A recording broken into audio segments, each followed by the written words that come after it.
कोई ऋचा चड्ढा हो या कोई सवरा भास्कर, बरखा दत्त हो या उर्मिला मातोंडकर, जब कोई ऐसी भी सेलिब्रिटी या कोई भी जब अपने देश, अपनी सेना और अपने धर्म के खिलाफ बोलने लगे तो समझ जाना चाहिए कि वो मजहब की चपेट में बुरी तरह आ चुकी है।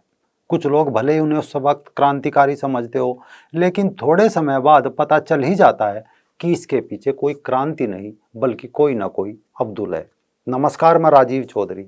फहद को भाई बोलने के महज कुछ दिन बाद ही सवरा भास्कर का उनसे शादी का ऐलान करना अब लोगों के गले नहीं उतर रहा है। बताया जा रहा है कि दोनों सीएए एनआरसी प्रोटेस्ट के दौरान मिले थे।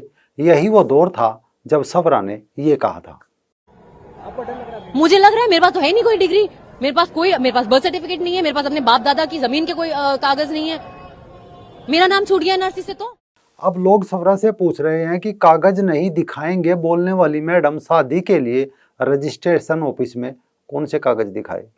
कुछ लोगों ने सवरा का वो ट्वीट भी निकाला जब कुछ दिन पहले सवरा भास्कर फहद अहमद को भाई बोल रही थी। तो अब सवरा भास्कर के ट्वीट के इसी ट्वीट पर तंज कसते हुए कुछ लोग लिख रहे हैं कि इसी का भाई इसी की जान। एक दूसरे यूजर ने लिखा, कभी भाई कभी जान। यानी सोशल मीडिया पर लोग सवरा भास्कर का मजाक उड़ा रहे हैं।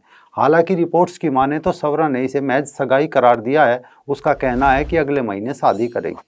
तो एक यूजर ने लिखा, सवरा भास्कर फहद अहमद को भाई कहती थी, उन्हें राखी बांधती थी और कहती थी कि तुम्हारी उम्र हो रही है भैया, अब तो शादी कर लो। 2 साल के बाद सवरा भास्कर ने अपने ही भैया से शादी कर ली। सवरा भास्कर जी को भैया से सैया बनाने की बधाई पहुंचे। तो एक ने अपनी शुभकामनाएं कहते ही दी कि भैया मेरे शादी के बंधन को निभाना। एक यूजर ने लिखा, अब सही मायने में सवरा भास्कर को पता चलेगा धर्म और अधर्म की परिभाषा। बात यही खत्म नहीं होती। एक यूजर ने सवाल किया है कि समझ नहीं आ रहा ये प्रोटेस्ट सीए के विरोध में था या कोई रंगारंग कार्यक्रम। कोई यहाँ से बच्चा लेकर गया तो कोई भैया को सैया बनाकर ले गया। पता नहीं इस धरने वालों ने और क्या क्या गुल खिलाए होंगे। एक यूजर ने लिखा कि आपको अपने धर्म में क्या तकलीफ थी, और दूसरी बात, अगर आपने एक इंसान से प्यार किया, एक बार उससे पूछो क्या वो आपके लिए अपने धर्म को छोड़ सकता है, क्या वो भी एक इंसान बन सकता है। सवाल यही नहीं रुके। एक यूजर ने लिखा, टाटा बाय बाय खत्म, अब घर बैठ के बच्चा बनाने की मशीन बनकर रह जाएगी। इसको बोलते हैं कर्मा। बहुत पाप किए हैं इसने, उसकी सजा तो मिलनी थी सो मिल गई। जिन बुरी प्रथाओं का समर्थन करती आई है अब उनका स्वाद खुद लेगी और अपने जन्म को कोसती रहेगी। सब कर्मा का फल है। और अंत में लिखा, जय श्री राम।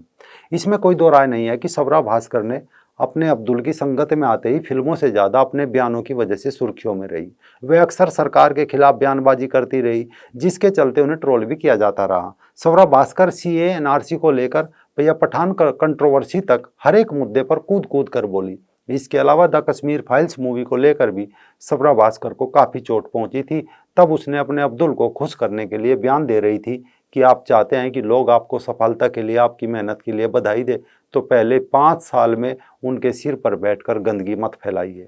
इसके अलावा सवरा भास्कर एक बार हिजाब विवाद में भी कूदी, हिजाब के समर्थन में भी उतरी और महाभारत तक पर सवाल उठा दिया था। सवरा भास्कर को पाकिस्तान की तारीफ करने के लिए भी जमकर ट्रोल किया गया था। हो सकता है उसने अपने अब्दुल को खुश करने के लिए उस दौरान कहा हो कि पाकिस्तान दुनिया का सबसे खूबसूरत देश है। इसके अलावा इंडियन आर्मी पर सवरा भास्कर के एक ट्वीट से भी जमकर बवाल मचा था।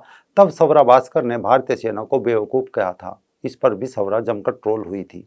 शायद यही कारण है कि अब लोग पूछ रहे हैं कि सहिष्णु भास्कर दीदी या तो पहले भैया थे ना, अपना धर्म बदलाया पापा का, या फिर राणा जी माफ करना वाला हाल है। आपने उसे भैया बनाया था, उसने बहन नहीं बनाया होगा, क्योंकि बहन जैसा कुछ शब्द इस्लाम में है ही नहीं, इसीलिए निकाह की हाँ कर दी होगी दीदी।